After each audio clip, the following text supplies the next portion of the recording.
बात कह रहे हैं? देखिए, जैश मोहम्मद की जो यहाँ मॉड्यूल है पहले से एक्टिव है, कुछ ना कुछ कर भी रहे हैं, खबर भी था, लेकिन पुलिस ने अरेस्ट किया है। और क्या क्या इसके साथ जुड़ा हुआ है, कहाँ तक तारी, तो जब पूरा इंक्वायरी होगा आगे तथ्य आएगा। अनुमान के आधार पर, संदेह के आधार पर बहुत कुछ बातें बोला जा रहा है, इससे भी भयंकर कुछ हो सकता है। पर एसटीएफ ने कहा है कि पूरी पाकिस्तान से ये ऑपरेट किया जा रहा था, जो पाकिस्तान से बोला जा रहा था जैश मोहम्मद के लीडर की तरफ से, वो ये हामिद मुंटल। बिल्कुल सही है। पाकिस्तान का तार अभी क्या है कि जो इलेक्ट्रॉनिक्स माध्यम हो गया है, सोशल मीडिया, इंटरनेट हो, इसके माध्यम से आसान हो जाता है संपर्क करना, और उसी का माध्यम से ही पुलिस ने उसको पकड़ा है।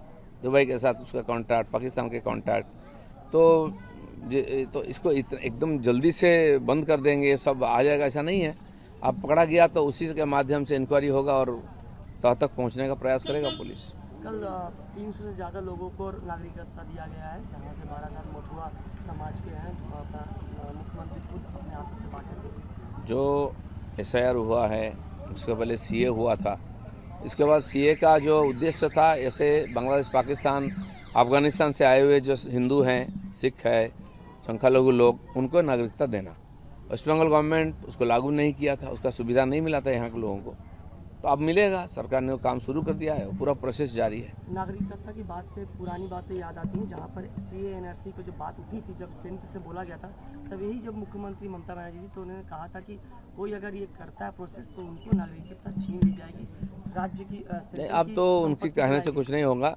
देखिए, सेंसस लागू होने नहीं दिया, 15 साल के बाद सेंसस हो रहा है पूरा देश में। पिछले साल 25 में जून से शुरू हो गया था, और अभी बंगाल में लागू होने नहीं दिया, क्योंकि ये जो फर्जी वोटर्स 91 लाख थे, इनको वोटर रखना, उन्हीं का वोट से जीतना, ये साजिश था।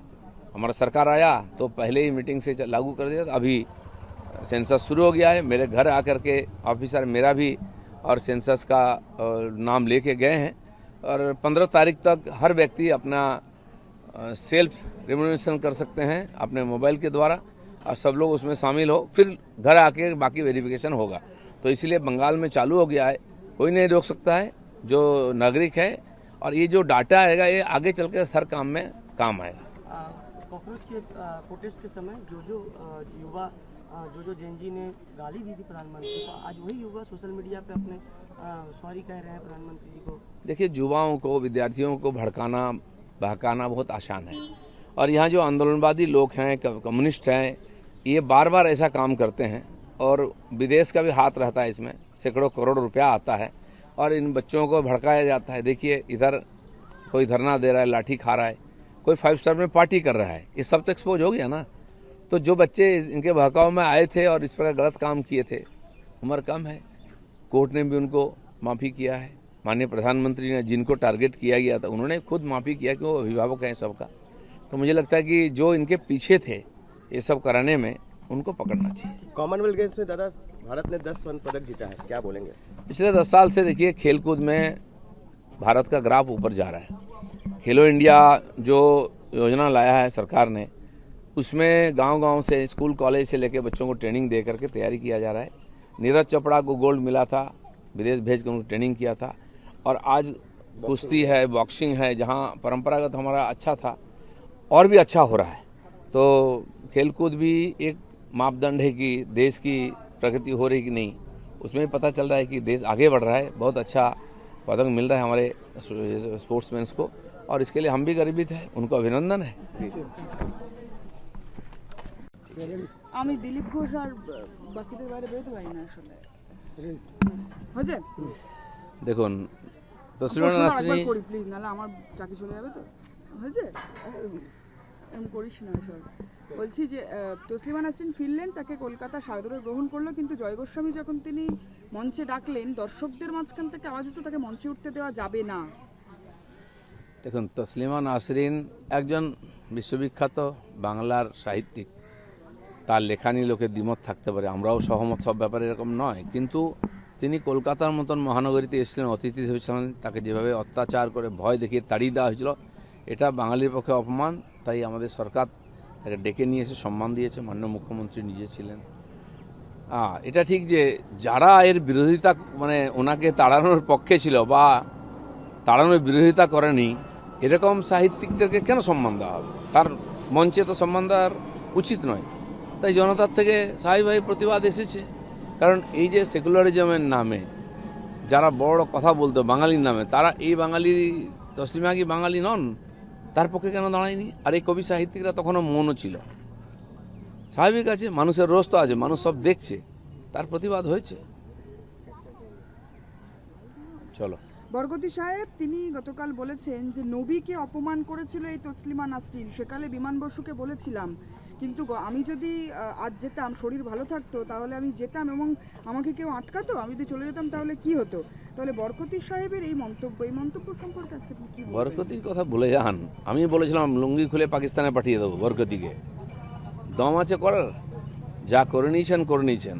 আপনাদের এই ধরনের অসভ্যতার জন্য পশ্চিমবাংলা অনেক বদনাম হয়েছে, এবং যে রাজনৈতিক নেতারা বা সরকার এদের এই মৌলবাদী চিন্তাভাবনাকে প্রশ্রয় দিয়েছিল তাদেরকে লোকে বিদায় দিয়েছে। সেজন্য আল্লাহকে দোয়া মাঙ্গুন, ভালো থাকুন। রাজনৈতিক মতভেদ থাকতেই পারে, কিন্তু বরকতি সাহেব তিনি তসলিমা নাসরিনকে নিয়ে এই ধরনের কথা বলছেন এবং সেটাকে ডিফেন্ড করতে না, বলে যে মৌলবাদকে লালন পালন করেছে পশ্চিমবঙ্গ এতদিন, তারই বাইপ্রোডাক্ট হচ্ছে বরকতি লোকেরা। এরা দাপিয়ে বেড়েছে, এদেরকে সম্মান দেওয়া হয়েছে, এদেরকে সিকিউরিটি দেওয়া হয়েছে, তো তারা ভাবছে তারা এই মালিক হয়ে গেছে। ভুলে যায় না যেন যে বাংলায় পরিবর্তন হয়েছে, মানুষ তাদের ডিসিশন নিয়েছেন, তাকে সম্মান দিতে শিখো। তাকে ডিফেন্ড করতে, এই বক্তব্যকে ডিফেন্ড করতে রাস্তায় নামছে বাম নেতারা। বাম নেতারা কাকে ডিফেন্ড করেছেন? বরকতিকে। বরকতি সাহেবকে তারা এর আগে বরকতি যখন উল্টোপাল্টা স্টেটমেন্ট দিত, বাম নেতারা কখন তার বিরোধিতা করেছেন? তখন তার সহযোগিতা নিতেন, তার আশীর্বাদ নিতেন। এখন এই ভণ্ড তপস্বীর মতো এসব করছেন কেন? মানুষ ভুলে যায়নি কিছু। বীরভূমে সেখানে মোহাম্মদ বাজারে বাড়িতে টাকার পাহাড় এবং 5 কোটি টাকা উদ্ধার, মুখ্যমন্ত্রী তিনি পোস্ট করেছেন। এবং এর আগেও দেখা গিয়েছে বীরভূমে মাফিয়ার বাড়িতে টাকা উদ্ধার হয়েছে, কোটি কোটি টাকা উদ্ধার হয়েছে। হ্যাঁ, দেখুন, এই ধরনের মাফিয়া যত গরিব জেলা আছে সেখানে যত বড় বড় মাফিয়া আছে। পশ্চিমবাংলা যে পিছিয়ে আছে, কিছু জেলা যে গরিব আছে, তার কারণ হচ্ছে ওখানকার সম্পদকে লুট করেছে কিছু লোক এবং সরকারি সহায়তায় করেছে। তো আজকে সরকার সমস্ত তদন্ত করছে, আর সে সম্পদও বার করা হবে এবং যোগ্য জায়গায় তাদের পৌঁছে দেওয়া হবে। কেউ আইনের বাইরে নয়, ধীরে ধীরে সবার কাছে সরকারের আইনের হাত পৌঁছবে।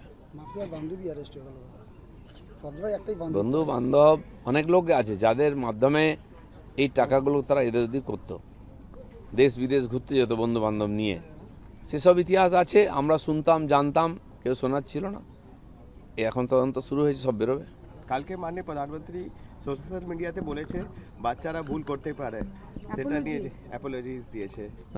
আমার মাকে আর আমাকে নিয়ে এটা ঠিকই, উনি তো মাননীয় প্রধানমন্ত্রী আমাদের সবার অভিভাবক।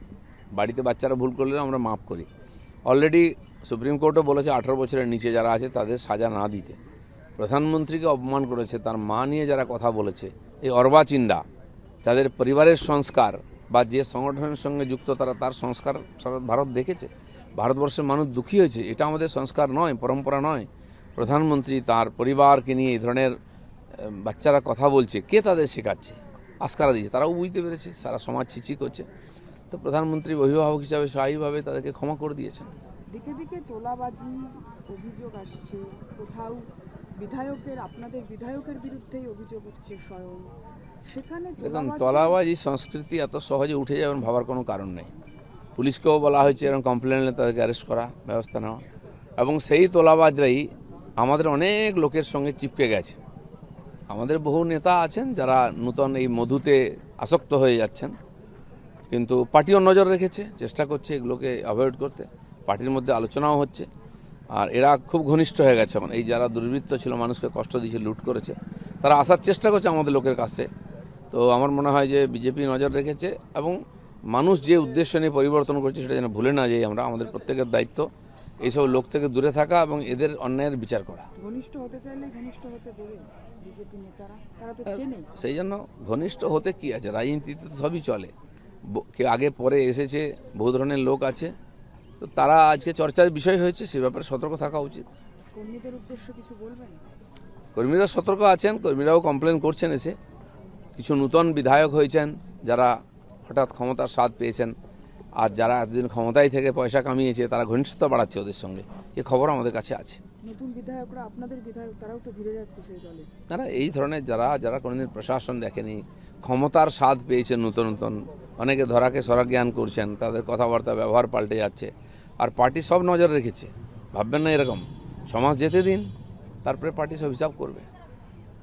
চলুন।